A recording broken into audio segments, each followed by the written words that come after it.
Nije li malo jadno danje da ode na Pink i šta su sve za nju pričali kad su te prozivali?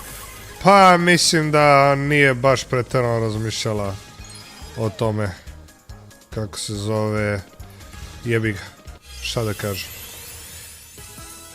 Nije moja stvar na kraju kurac. Njen život, njena stvar. Ja recimo nikad više neću se pojaviti na Pinku, razumeš? A sad jebi ga došlo, ja neću, ne znači da niko drugi neće, znaš, jebi ga.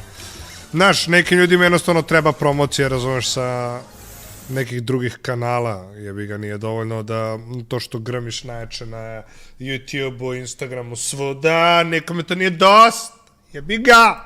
Brate, znaš, nećemo ni mi nikad na Pink da odemo.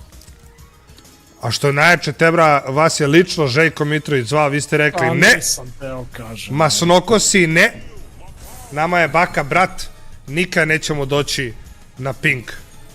Tako nešto. I on je rekao, ali ljudi, daću vam 2 miliona evra i vi ste rekli, ljaf, tako je došao i rekao, druže, jel tebi izgleda kao da možeš da nas kupiš, pa da mi ponudiš 200 grama bureka ne bih došao, razumeš?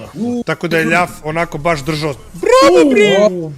tako da je ljaf baš ono držao tvrd, debeo stav, tako da respekt veliki za ljaf. Eto, dokasna istina, brate, upravo je ispin. Da. Ajmo se i srce u četu za ljaf. Inače, ljudi, u buduće, kada budem, u buduće, čim ozdravim, počet ću opet da dovodim goste zato što smo izašli Shadow Bana. Ajmo, idemo aplauz. Ujebote što radi. No.